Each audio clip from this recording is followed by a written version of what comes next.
Hi, everyone. This is Jack Allwild with another money episode. We have very special guest Matthew Lysiak with us. He is nationally recognized journalist and author of Fiat Food, Why Inflation Destroyed Our Health and How Bitcoin Fixes It. Matt, welcome to the show. Thank you for having me, Jack. I appreciate it. Yeah, super excited to talk to you. And before we get into what fiat even is, what fiat food is, I like to start out by asking, what was your relationship with money like growing up? I kind of had a unique situation. I grew up upper middle class, and I remember distinctly my parents would openly talk about money issues while my friends' parents would not. So my parents were very open about the way they budgeted and their finances, and I appreciated that. So my relationship with money growing up, watching them, was I just remember my dad telling me, "Don't ever stop working." He's Interesting. like, that was kind of his economic strategy, was just very simply to always make more than you spend, Mhm. which I know today might be kind of novel with the way debt works and credit cards. But the concept of spending more than I made has always seemed inherently just awful to me. And I attribute that to my upbringing, and I'm appreciative of it. Where do you think he got that? Was that through his family? He was a depression child. Mhm. So I think that we're so far removed right now from what real poverty looks like. My generation is, his was not. Back then, when people didn't have enough to eat, they would starve sometimes. It was uncommon, but he grew up in Chicago, one of eight, in the Depression era. So I think that was instilled in him. And even once my parents were comfortable, my dad was a college professor. Um, he did well for himself, but even once they were comfortable, his instinct to save was always something that amazed me. No matter how much he would acquire, he was very, very persistent on saving. And I think that could largely be attributed to just going through a period as a child where he just didn't have. Mhm. Now, is he still living? He passed a few years ago. Okay. I mean, did you get a sense at the tail end of his life? Did his mindset shift at all? Did he have any, maybe perhaps regrets about how maybe he might have been too frugal? Anything Oh, like absolutely that? not. Okay. Absolutely not. No, he Oh, was cool. extremely proud. He was proud at the end. I remember him expressing his pride that he could leave some of his wealth to his children. I'm one of three. And yeah, there were no regrets. He wasn't overly thrifty. My mom kind of provided a balance. Uh-huh. So as a child, I never felt like I was without. Um, but it was always known that the money was earned, it wasn't given, and that you don't spend more than you make. And very simple economic principles, but they've done me well. Mhm. Yeah, because I think a lot of people have this issue with balancing the now versus the future. And I think this is one thing that we're going to get into with this concept of time preference and how fiat kind of changes that. So I guess we'll get into it. So for those that don't even know what fiat is, what is fiat? The technical definition of fiat is by decree. And in common parlance, fiat money refers to dollars that are produced and distributed to a nation, such as the US dollar, which is of value by decree, by declaration of the government. So the reason that we value the dollar has changed over the years. Before 1970, the dollar was connected to gold on varying levels. There was a period where the dollar was just simply a note for you to redeem to the bank in gold. That changed. Currently, we are fiat, which means it's nothing tangible that you could redeem it for. It's of value by government decree, fiat. Gotcha. And for those that might be questioning, we're talking about fiat money, and then your title is Fiat Food. So how do we make the connection from the money to the food? Well, yeah, that's a big question. And I know to a lot of people, it sounds a bit disconnected. But when I began researching how we came to our current nutritionary guidelines, how we came to change our entire food supply, which we've done in the past 50 to 70 years, our entire food system, as we've known it, has shifted. And why that occurred, it's intrinsically tied to our switch from a hard currency to fiat. And I could go into that if you'd like. Yeah, let's do it. So going from a hard to a fiat currency, what does that change? So governments have a very keen ability to survive all kinds of storms. Constant wars, people seem to deal with that. Corruption, people seem very tolerant of corruption, sadly. However, when food prices rise too much, people don't deal with that. They end up kicking people out of office, or in the case of Sri Lanka, for instance, in 2022, they rioted and the leaders had to flee the palace. There's been hundreds of food riots in the last 5 years, mainly in Europe, over rising cost of food. So food costs are something that the public does not look kindly on. And when we shifted from a hard currency based on gold on August 15th, 1971, when Richard Nixon decoupled entirely. So at that point, you couldn't go to the bank and redeem your dollar for gold, but foreign banks could. So there was still a measure on exactly how much and how many dollars could be produced and flooded into the market. When that got cut off, the government had to make a decision, because inflation was going to naturally happen, because you could just produce as many dollars as you want. And there's only so many apples, there's so many steaks available.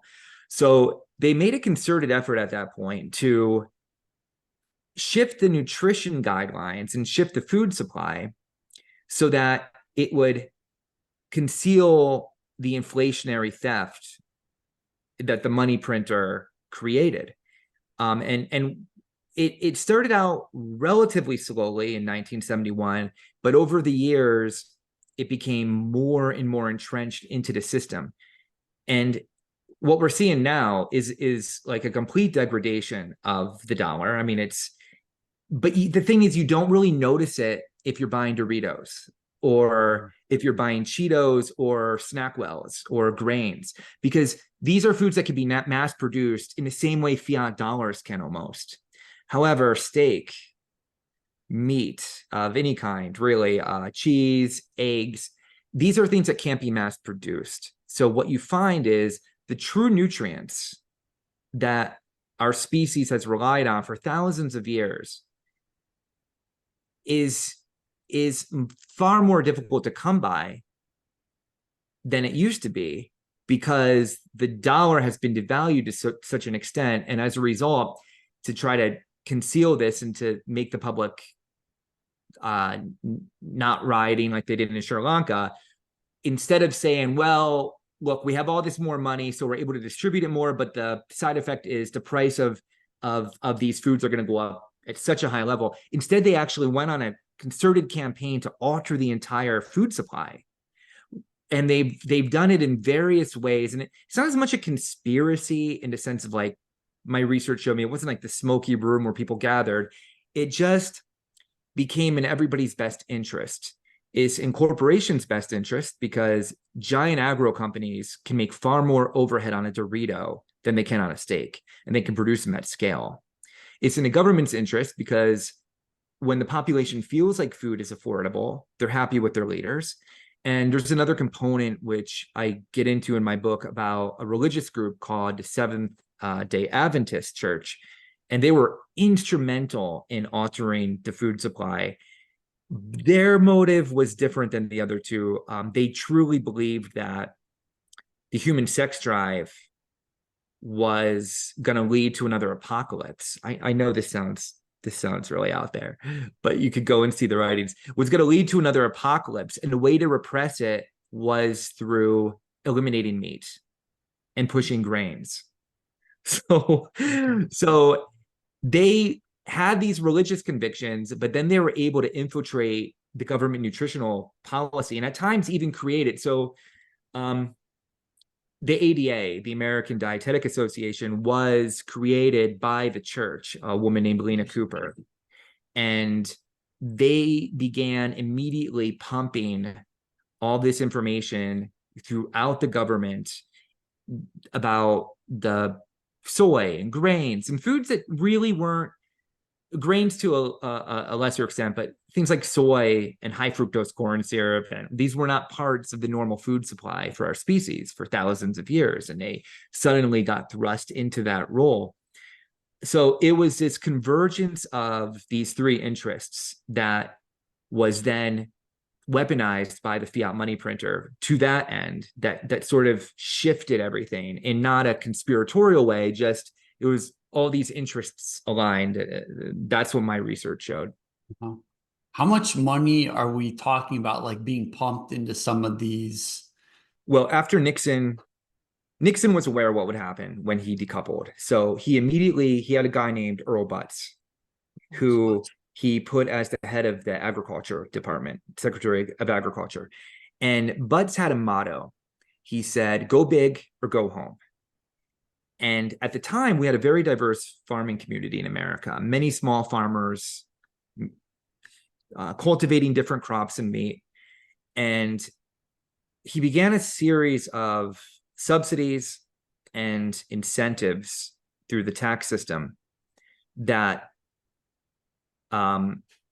led to these small farms being unprofitable and having to give way to big agro farms.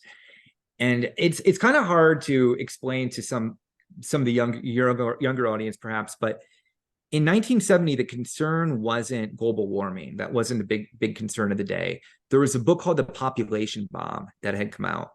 And the big concern was that there was too many people and there wouldn't be enough food.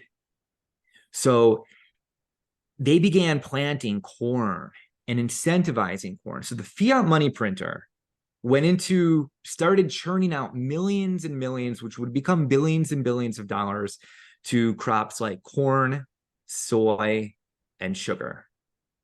And it did this because these were very cheap and it could be flooded into the food supply. So people felt like they were getting lots of food, while and they were in terms of physical food, but in terms of nutrients, they were being depleted. Can you give us a sense, like in terms of like a margin, like if someone's debating whether to raise cattle or plant more corn, like what are the margin differences on those?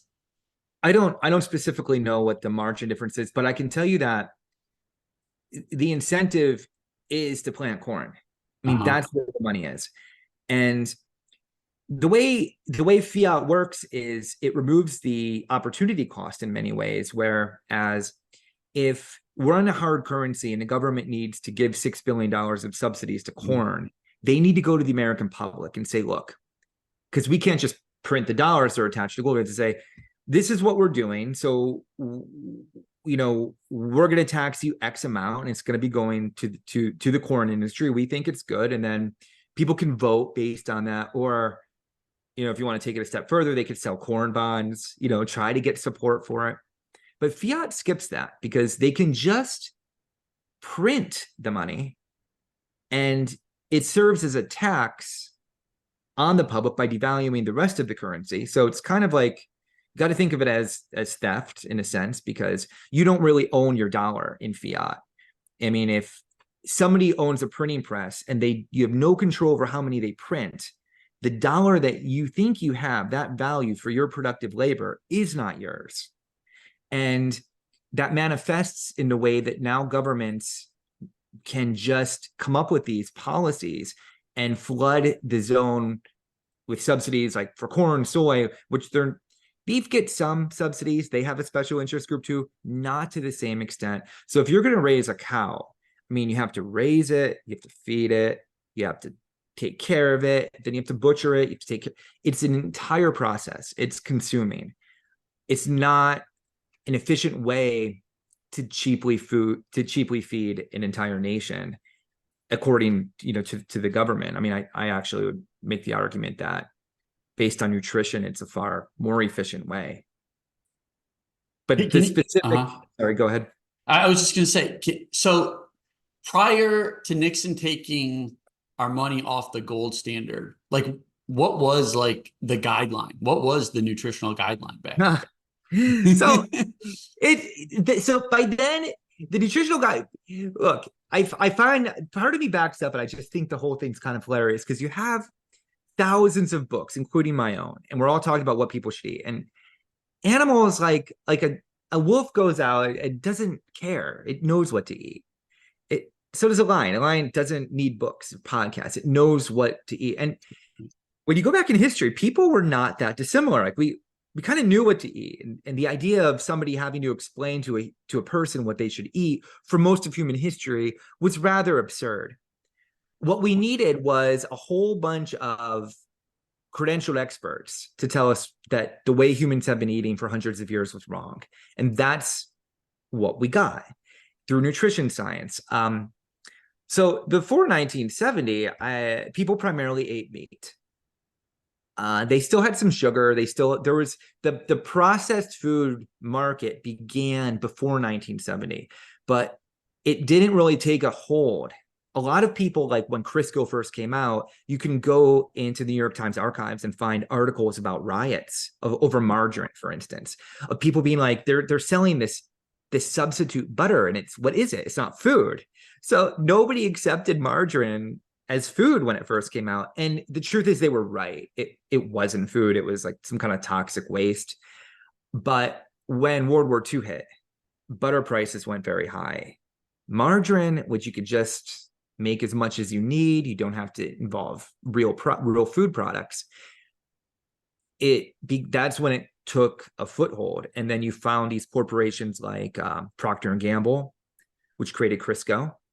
For thousands of years, people cooked with animal fats like lard and tallow, but suddenly Crisco became popular. And Nina Teicholz wrote a book called A Big Fat Surprise. And in her research, she uncovered how Crisco essentially started the American Heart Association by funding them when they were just a very small group. And suddenly they converted to becoming almost like spokesmen for Crisco against animal fat. So by 1970, I guess my point in bringing that up is by 1970, like, the country was kind of fertile for this sort of change because we've already accepted certain non-foods as food and then began looking at nutrition in an entirely different way than we had for hundreds of years. Whereas before, nobody questioned what you should eat. Eggs were good, meat was good. If you can't find it, fruits and vegetables, you could subside on. Suddenly, we have a whole new branch of nutrition science, and that is going to steer us into an entirely new direction. And a lot of when I'm going into my research, a lot of the early nutrition science was completely funded 100% by corporations, by the industries, especially the sugar industry. And you have people like real despicable characters like Dr. Frederick Stare, who started the Harvard Nutrition Department, who was almost entirely funded by Kellogg and General Foods, and would come up with ridiculous studies about sugar being Coca-Cola was good for you is one of his things, and just really waging war on behalf of processed foods and sugar and against meat. And it had the name of Harvard attached to it, so that carried something to the American public.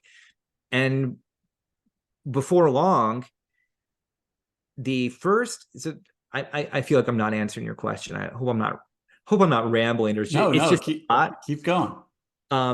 The first dietary guidelines came out in 1980, and those were not that bad. Those were like, well, you shouldn't really eat a lot of meat, but it didn't give exact quantities. It didn't tell you what you shouldn't eat. It said eat a lot of grains, shouldn't eat a lot of meat, but nothing specific. The real problem came, and I think this was a real big pivot point, was in 1992 when the food pyramid came out, if you remember that. And that food pyramid suggested that, which was hung up in every Subway shop in America. I remember seeing it at the pizza place when I grew up. 8 to 11 servings of grains a day. And then meat was in a tiny pyramid up top. It was a literal recipe for metabolic destruction. But at the time, it was affordable. I mean, these were the things that were really easy to buy. I mean, you could buy a whole bag of chips for $3. And what you'll see from 1971 on was every time these new guidelines would come out, it would always include less real food and more processed food. And you look at the latest Tufts, which came out in January, the Tufts Food Compass, which is now it's replaced Harvard as like the elite nutrition guidelines. They're trying to tell us that Lucky Charms are healthier than eggs and meat and cheese, and that soy milk is healthier than real milk. And it's funded by, you could look at their corporate sponsorships. It's funded by industry. So I guess I'd like your audience to understand that these are not studies. These are not this is not science as has been traditionally known. They should be viewed as like press releases, because that's what they are. They're paid for by the corporations. And then there's a doctor's name attached. And then it comes out as science on the other end. And it's not like, so I pulled up 122 studies that I had to go over and research for my book. And another point I just want to make is that these are something called observational studies. So that's kind of like passing out flyers. They're not controlled double-blind studies, which is when you have a group of people and you can control variables so that you can make more of a causal relationship. You can see that and establish that, where in an observational study, you can kind of just say, well, this might be. And these are all observational studies. And I think over 90% of these observational studies come from one place, which is Loma Linda University, which is funded by the Seventh-day Adventist Church. So that's just a little bit of going down this rabbit hole. Mm-hmm. So like in your research, what did you actually find about like a vegan diet? Like, I feel like the vegan diet really has been getting a lot of momentum. What have you found on that? Yeah, I mean, it's a religious movement. It's unnatural for people. And I respect animal rights activists. I love my dogs. I understand from where they're coming from with moral conviction. But the reality is, it's the vegan diet does not give you the nutrients you need as a human being. It's not good for our species. And I'll give you an example. A really good clinical study was done on chimpanzees and their eating habits. And now chimpanzee eats 95% plants. And what you see is that their brain is much smaller than a human's brain, but their gut is a lot bigger. And the other thing you notice is that the chimpanzee has to spend huge amounts of its time foraging, eating plants. And the reason is they're not getting the nutrients they need for their body size. So they have to constantly eat. And you can see a parallel with a lot of humans where you're not getting the nutrients you need. So you have to eat all the time. I only eat meat products. I'm one of those people. And I started doing this once I began doing the research. And it's just something that was really striking for me personally. It was like, I'm just not hungry anymore. Like I'll crave meat once in a while and I'll eat it, but I don't have to forage. So the idea, when I was a plant eater, and I did go through a period when I was in high school as a vegetarian, I just remember having to eat all the time. I was hungry. And now when I see the science behind that, it's because I didn't have the nutrients I needed. So I was constantly hungry. And there's a misperception, I think, that people who are overweight are, it's because of affluence or they're eating too much. And the sad truth is it's really now, and that used to be the case many, many years ago, where you see somebody who's bigger, it's a sign of affluence. Now it's a sign of poverty, of nutrition. Like they're generally not getting enough nutrition, so they have to eat it all. And I used to be overweight, so I now can make the connection and see why that was the case. It wasn't that I was on the wrong diet or anything. It was just that I wasn't getting the nutrients, so I was always hungry and I was always craving food. So I'm not a nutritionist, so I'm an investigative journalist. I made my bones reporting on crime. So I don't get heavy into the nutrition. What my book really does is explains and uncovers how we got to this place with our food guidelines. And I did like over 80 FOIA requests to try to get documents. And what it is, it's kind of like a weird how-to and just how draconian things have shifted. And it wasn't by accident. It wasn't organic from the people. It was pushed on us through government and primarily to kind of conceal the rising cost of food. Interesting. Did you look into like, because I hear a lot of like macroeconomists talk about the consumer price index and how certain foods are getting substituted in and out. Anything on that? Oh my God. Yeah. So it's just the CPI is no different than a press release from Tufts University. The consumer price index, it's not real math. It's because there's no constant. Okay. So the dollar, they can produce how much they want of it. So I'll give you an example. If you're eating steak and the steak goes up a lot, you'll substitute out the steak and buy a chemical-laden soy burger that is significantly cheaper. The CPI will simply just substitute your steak purchase for the burger. And they keep doing this. So it's kind of like a charade to make inflation seem less. And Nixon's Treasury Secretary, I can't remember his name off the top of my head. He famously kept revolving products like gas and energy. He kept taking things out. And finally, I have a part of my book where I spoke to somebody who worked under this guy. And they're like, why do we keep doing this? And he's like, well, we can't make it look like it's too high. I mean, they're political people. They're political appointees. So the gaslighting campaign's really unreal. And the CPI, which I find it hilarious because every time it comes out, CNBC's like it's a useless metric. It's a political metric. And it doesn't measure anything because there's no fixed quantity. The dollar is not a hard asset. So people substituting their purchasing power is not accounted for. So it's kind of humorous, and I always find it entertaining. I'm not a math scholar, but it's blatantly not math. It's something different. And when you look at the history of it, and when I dug into when it started, it was actually pretty legit because they had fixed objects and the dollar was on a gold standard. So when they began the CPI, it was during World War I. And I found some really interesting reports on they had milk, eggs, energy, housing, things like this. And they kept those the same. So the first few years of the CPI, it was a reliable barometer. But suddenly when the results weren't giving the politicians what they needed, look, LBJ can't release, when he's considering a second term, he ended up not running, cannot release a CPI that shows inflation going up 6.2%. He can't do it. And it's not politically salvageable. So what they do is they fix that. So then if you're paying more at the supermarket, you just kind of think it's you and you're in this isolated bubble. You see that starting to break right now. You see it starting to crack a little bit. People are starting to understand that. And it's not just me. Like things are definitely going up more at the grocery store. They're telling me that inflation's going up 3.2% and it's coming down, but they're actually only talking, and they can't even measure that, right? Because they're only talking about the rate of growth right now.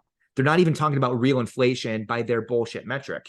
So yeah, I mean, it's a fraud. Yeah. That's my take. Yeah. So your book's subtitle is Why Inflation Destroyed Our Health and How Bitcoin Fixes It. So we haven't really touched upon Bitcoin, but how did you stumble upon Bitcoin and why do you think Bitcoin might be the answer? So I guess let me make a slight disclaimer. I don't Sure. think Bitcoin would be the only answer. I think any hard currency would work. I think Bitcoin is the best, and only above gold, because gold becomes centralized and then it can be confiscated. Bitcoin, it's very difficult to confiscate Bitcoin. Somebody would have to come up to me and demand my private keys if you have self-custody. But what a hard currency would do is, it's not so much like, you shouldn't look at it as much, I guess, as Bitcoin fixing it, even though that's in my subtitle.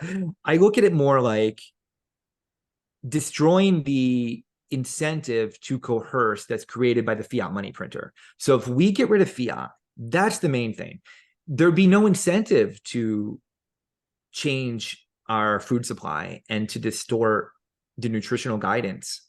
Instead, there'd be just no reason. So by removing the incentive to commit the fraud, I don't see why there would be fraud. And it's kind of this view that there's all these distortions taking place right now that are in effect to preserve the fiat money printer, because it's not a small ability that somebody has to control the wealth. When you control the fiat money printer, you're in essence controlling the productive labor of the entire population, because you can print as many dollars as you want. And while it will go, we'll notice it at the grocery store a little bit, it gives such power to the people who run it and the people connected to it. And in America, it's so much more powerful, because most of the world's other currencies are just secondary layers on top of the dollar. So they're pinned to the dollar from the Bretton Woods Agreement still. And, it's amazing, actually. So it's not just the wealth of the American people, it's the entire world's wealth that the fiat money printer is able to steal the labor of. So once you can get rid of fiat, which is not going to be an easy task, that's when you remove these incentives, and then it kind of pulls the veil back, and then we could see reality absent of all these economic distortions. Mm-hmm. So you said something there so other currencies are layered on top of the US dollar. Yeah. So how have, I hear a lot of people outside the US say that the food in America is particularly bad. What incentives exist around food outside of America? That's a good question. I'm not 100% sure. So what I do know is that a lot of the world uses our guidelines in health as their guidelines. So they've accepted our guidelines. We do seem particularly bad. I don't have an answer to that, and my book doesn't dive heavily into it. But one of the reasons, I think, is people look at these nutritional guidelines and are like, oh, it's the government, they're just saying stupid things, nobody listens. Not exactly. When the nutritional guidelines are released in 1992, I was in high school at the time. Every single high school cafeteria, middle school cafeteria in the country at that point forward had to abide by these guidelines to get funding. So what does that mean? Well, the cheese on my pizza, which already was subpar, is no longer real cheese. It's some low-fat variation. The nuggets are not fried in lard. They're going to be fried in vegetable oils. Anything that has high fat content, saturated fat, is going to be replaced by imitation. So my whole milk that I got as a kid, which would have made in the little red cartons that Eisenhower started, is replaced by low fat or skim milk, which nobody drank. So because of that, they had to put strawberry and chocolate varieties in, and those are full of sugar. So a lot of the healthy ingredients that we had as children pre-1992 were then officially weeded out. So we had an entire generation of public school students being raised on addictive foods like sugar and these low-fat variations that were not giving us the nutrients. So by the time a lot of us came out of high school, we were, excuse me, we were nutritionally deficient. And I think in many cases that also makes us cognitively not quite on par. It's when you're not getting the proper nutrition you need, it's a lot, and it has a lot of downwind side effects. So it's not just public schools. all the hospitals, go to any diabetes ward right now, and they're serving tons of grains and sugar. It's insane. Because sugar is not considered by the dietary guidelines all that bad. It's not good. It's getting a worse rep as time's going on, but it's saturated fat that's been the big evil found in meat and animal products, and also prisons, which we don't think about much, but those people are all also subjected to the whims of the dietary guidelines. And 95% of the people on the dietary guidelines are funded by corporate big ag companies or pharmaceutical companies. So again, it's not real science. These are people who are not looking out for what's in our best interest. They're looking out for their shareholders and their bottom lines, the companies they work for. I mean, that's what we've seen. And it's like, it's kind of incestuous because a lot of these people wouldn't be appointed to the post if they weren't. And Nina Teicholz has a lot of work on that specifically. My book goes into it a little bit, but I would refer your audience to her to just kind of get a further understanding of really how corrupt the dietary guidelines are and the people who administer them are. Yeah, because what you're saying, is it maybe just a matter of time before other countries fall into this type Many of them already have. Yeah, so it's just and it's better for them because look what happened in Sri Lanka. The price of meat and eggs went up too high. And people like meat and eggs. But if you convince the people that meat and eggs, which we've been eating for thousands of years, it's actually terrible for you, maybe just eat this corn and this grains, which would have been peasant food in the 1600s, then you can feed people and keep them at bay for that reason. Wow. So besides your book, what other articles or books would you recommend people investigate?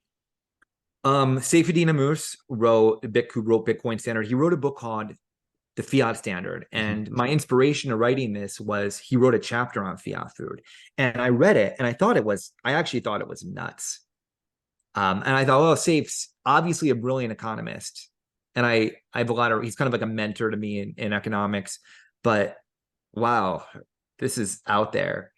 And I began digging into it. And I found out that if anything, his argument was actually understated. Like when I really began like pulling the documents and telling the story in my head and following the trail, it blew my mind. So I would definitely recommend work by Gary Taubes. You'll find in the field of nutrition that it's a huge gaslighting campaign largely because the schools are funded by the corp, but there's some journalists. And Gary Taubes is another one. He did fantastic work on this subject. Anything that he's written, anything about from Nina Teicholz, and I'm sure I'm missing a few others, but those, and Saifedean Ammous, who is a nutritionist, but will really tie everything together with the economics. Those I relied on a lot of them for like the baseline understanding foundationally for Fiat Food. Awesome. Yeah, I have the book right here actually, and that's how I. Oh, nice. When I read the chapter on Fiat Food and there was Fiat architecture, and my wife, who's European, is constantly complaining about the architecture in the U.S. and how we build with flimsy wood and stuff not to last, and then the food stuff really struck a chord, and then that's how I found you. So very interesting. And the architecture thing's a like you should get Saif on. He can go into this in depth, and it's fascinating. Yeah. How Fiat distorts really everything. Yeah. It really messes with the time preference. That's my big takeaway from not being on hard money. And Saif even said, I wrote this down because it was so intense, but he said on your Amazon page, 20th century nutrition science and government food policies are the biggest crime in history, putting genocide and man-made famines to shame. So that's a pretty strong statement. Well, it is. And I 100% stand by it, because if you go to a Walmart today and you stand in line and you look at the metabolic destruction taking place all around you, it's shocking. And nobody's really talking about it. It's the biggest issues. Instead, I think this gets to the heart of something that I think deeply about just personal autonomy. And I put an entire chapter in my book on this, and how for a long time we've outsourced a lot of our decision making to credentialed experts. And I had a real breaking moment, I think, when COVID happened. And I've interviewed presidents and senators and congressmen. So I get it. Politicians lie. But it just seemed like at that point they had jumped a proverbial shark, and they did not necessarily have the best interest of the people. And it seemed very, very obvious. And I remember being at home, and when I was researching this book, and somebody had sent me a link. I think Tucker Carlson sent me a link, who's done great work on all these issues, on a 60 Minutes broadcast with this really despicable human being named Dr. Fatina Stanford. And to her great shame, she went on 60 Minutes, and she began telling the audience in her white coat that obesity, we thought, was something that was caused by decision making, but science has now discovered that it's a brain disease. And fortunately, we have a drug for this called Ozempic. It didn't reveal, the segment did not necessarily reveal that how much money she had been paid by Ozempic as a paid consultant for them. But I really can't think of anything more disastrous to the human soul than to tell them that they don't have control over the most fundamental aspect of their being, their own health. And it undermines our entire ability to exist and thrive as humans. And it made me really just go down this path of trying to think about other axioms that I've accepted from credentialed authorities, because our authorities and our establishments that we've trusted have really let us down. And I think it's starting to show right now. That's why I appreciate you having me on to discuss this, because I think it pervades not just diet, but almost every aspect of life in America right now. There's these organizations and establishments. I mean, I never doubted, for instance, things like we went to the moon, right? Like I thought that was loony. Now I'm pretty sure we went to the moon, but I'm not 100% convinced, right? Like if somebody, I would think that was crazy, but now I'm just like, wow, like after going through the research on Fiat Food and seeing how much they lie, I got these documents from the government from a FOIA request on Lyndon Johnson, and the price of eggs is going up, just as one small example. And he reaches out to his Surgeon General, and he's like, hey, you need to tell people that eggs are bad for you. And the guy's like, why? He's like, well, they're going up in price a lot. So issues a phony press release. Eggs are bad for you. Egg price, it's published everywhere. It's breaking news. Eggs are bad for you. We've been eating eggs for thousands of years. Now they're bad for us. People stopped eating as many eggs. The price of eggs, because the demand for eggs went down, the supply remained constant, so the price went down. And it's despicable. I mean, it just is. And you see a trail of these. Then you see like Dr. Fatina Stanford and all these other people. Coincidentally, right after that, 60 Minutes aired, the American Pediatric Association, for the first time in 12 years, changed its recommendation on how to treat childhood obesity. So now they should also be given drugs for obesity. Lifestyle choice and human autonomy is just kind of going on the ways. And I'm kind of familiar, Jack, with your podcast, and I know that you kind of preach personal responsibility a lot.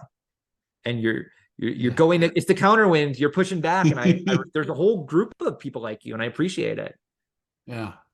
So Matt, you did say you are a proud meat eater. Are we talking like steak, like breakfast, lunch, and dinner? What is your diet like? Okay. So if your audience wants to be bored, I run every day. I haven't missed a day, and it'll be 10 years in August. And I run every morning, and then I eat a ribeye. Interesting. And then at lunch, I have 2 burgers with cheese and bacon. And this is almost every day. And then I drink raw milk. So I used to just eat every kind of nonsense you could imagine, but my body feels much better now. And more than anything, when I don't have a normal job, so I'm a writer and I have to cultivate my own ideas.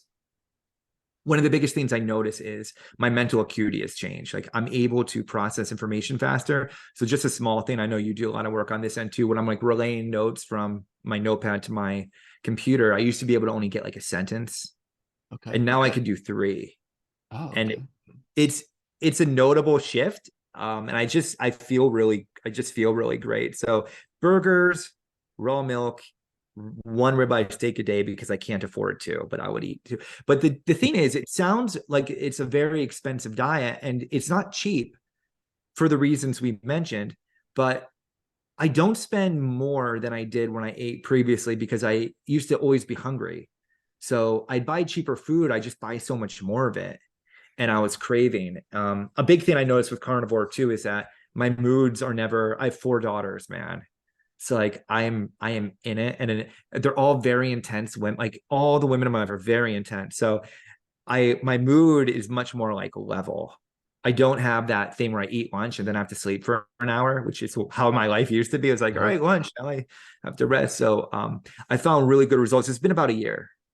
Wow. And I've had like a cheat week over Christmas, and then when we were on vacation, and I always feel worse, and then I feel foggy in my mind. And Tucker Carlson was one of the first to really bring it to my attention because I was asking, I'm like, I feel foggy like a year and a half ago. I'm like, I feel mentally ill. And he was just like, the sugar, depressed. He's just like, try it. And he also suggested like nicotine, but I couldn't do it. Well, as we're winding down, Matt, why don't you tell people where they can go get the book or where they can reach out to you at?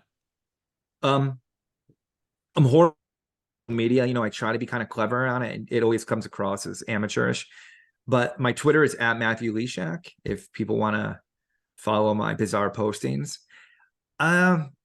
Anywhere books are sold, but if you want to really go out there, go to the Safe House. So Saifedean Ammous started a publishing house. I was his first Oh, author. And you can buy your book in Bitcoin, which is pretty cool. oh, But it's also oh, available on Amazon and all the other places if you want to spend awesome. your fiat dollars. Well, Matt, I thoroughly enjoyed this discussion. And I think people are going to get a lot of value out of this. Thank you. And thanks for having me. I appreciate Yeah. it.